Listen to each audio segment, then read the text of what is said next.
Last year's review on this plane was kinda boring and it lacked focus, so we decided to redo it and send it through the new scoring system. How does it stack up, and just how good is it, actually? Hey there, I'm John, this is Two Brothers RC, and here's what happened.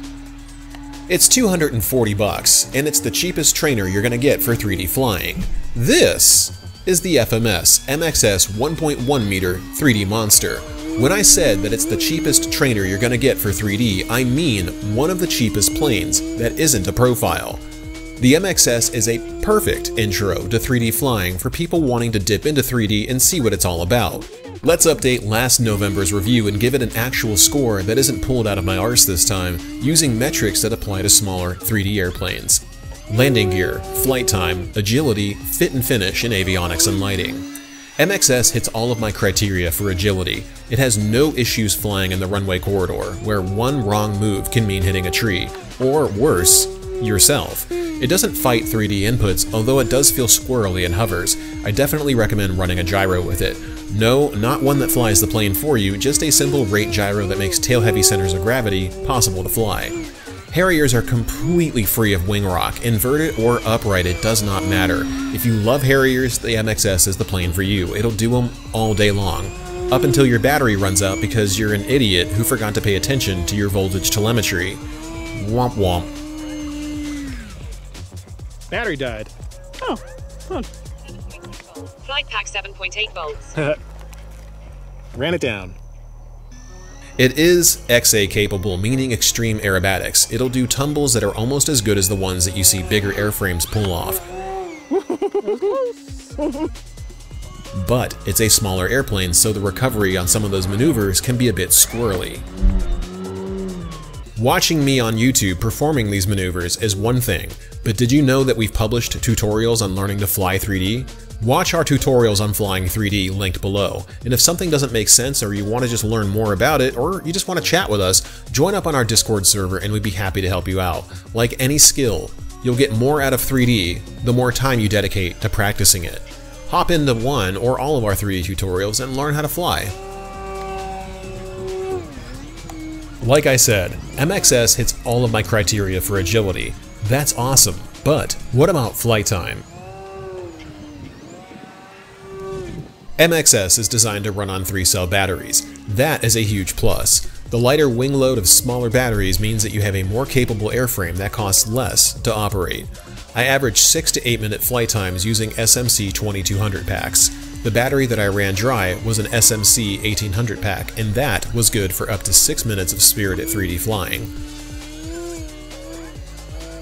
Not only is this airplane relatively affordable, the batteries aren't really expensive either. And if you want to max out your flight time, I recommend running voltage telemetry on Spectrum, so you'll know exactly what the pack voltage is at all times. You can use the AR637T receiver to do this, or you can replace the ESC with an Avion Lite 45 amp and run a less expensive AR631 receiver.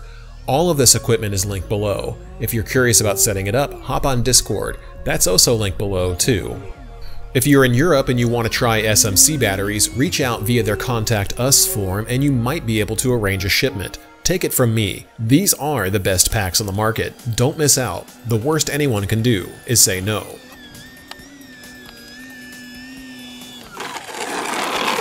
The landing gear on this plane aren't much to write home about. They do stop the plane from prop striking, so they're doing their job at the bare minimum. The suspension is stiff, which is very common to 3D planes and is actually desirable.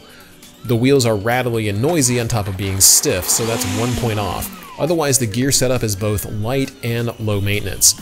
Something to be aware of is that hard landings will skew the gear outward, but they're made of somewhat soft metal and they can be hand adjusted to get them back into position again. And they don't seem to mind Harrier landings either.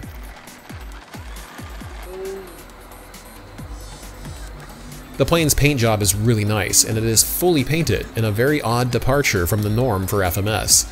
All linkages are high quality and the foam is durable.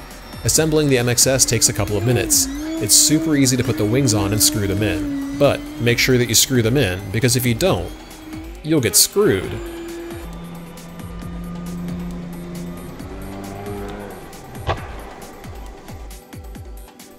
One major issue I have that isn't really accounted for with a point system is that the entire plane is foam hinged. The forces this thing can experience in flight can easily rip the control surfaces from the airframe. It blows my mind that any 3D plane that isn't a profile ship uses foam hinges. It's not a matter of if, it's a matter of when. You will eventually rip the hinges, and you can fix it in one of two ways, either with foam tack style glue or what I prefer, rehinging using nylon steel pinned hinges. This video is too short to go over how to install them, but you can always ask on our Discord server and anyone there will be happy to help you. FMS installed really good servos for the price. They're not the best servos ever made, but they are powerful enough to throw this thing around, and they respond quickly to your commands. I was flying it back-to-back in North Carolina summer heat and I had no issues with the ESC overheating, but full disclosure, my ESC is not stock.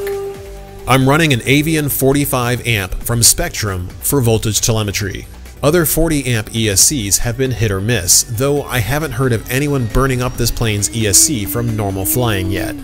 The motor mount is also great, and the ability to position the battery gives you some wiggle room to achieve a good 3D center of gravity.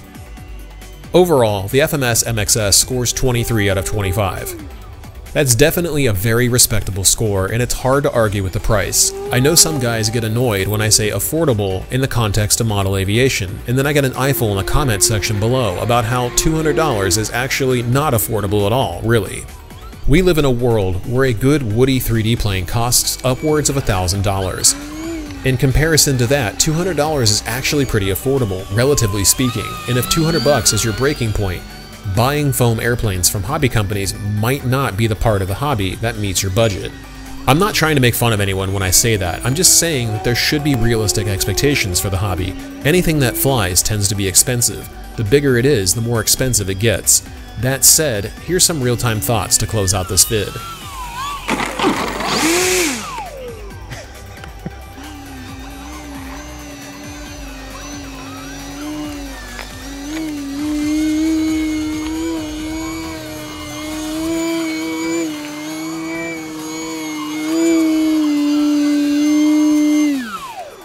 I love this stupid thing. For the price and the performance and the pretty much unbeatable durability of this thing, assuming you're not smashing it into the ground like a dum-dum. I mean, this thing friggin' did everything I told it to. And while we're talking on camera, I'm just gonna fly it and land it again real quick. I mean, because it's so lightweight for a great 3D trainer or just a foam plane you don't care about beating up too much to get a lot of performance out of. The MXS is definitely highly recommended. Look at how easy it is to fly. Just stupid amounts of fun. The wheels sound like a dumpster a little bit, but they're not too bad. And honestly, on a 3D plane, that's not one of the criteria that I personally care about. For 3D planes, what I'm looking more for is lightweight, massive control surfaces, which is what this thing has. Good servo quality, which is what this has. Could they be a little faster? Yeah, they could, but they're pretty good for the price. If you really feel strongly enough about it, put some AGFRC B11s into this whole thing. It would cost you 40 bucks to upgrade. They'll drop right in place, and they will be instant compared to this. And I'm also using an Avion 45 amp ESC in here, not because the stock ESC is bad, but because I want voltage telemetry so I know when to land, so I don't burn up another one of my SMC high voltage batteries. Which, by the way, I would highly recommend that you put the high voltage backs in this thing, because for 3D flying or just flying in general, high voltage has been the way to go. So this thing comes highly recommended. I don't know what the score is because I haven't gotten around to editing this video yet, but I'm sure it's going to be up there. It's about time we gave this thing a proper review that isn't just a gut feeling score. If you like what you see, definitely hit up the link below to help support us in what we do here at Two Brothers RC, and be sure to use one of our FMS discount codes to save a little cash and make it even more affordable for yourself. Thanks for watching, and we'll see you guys again next time.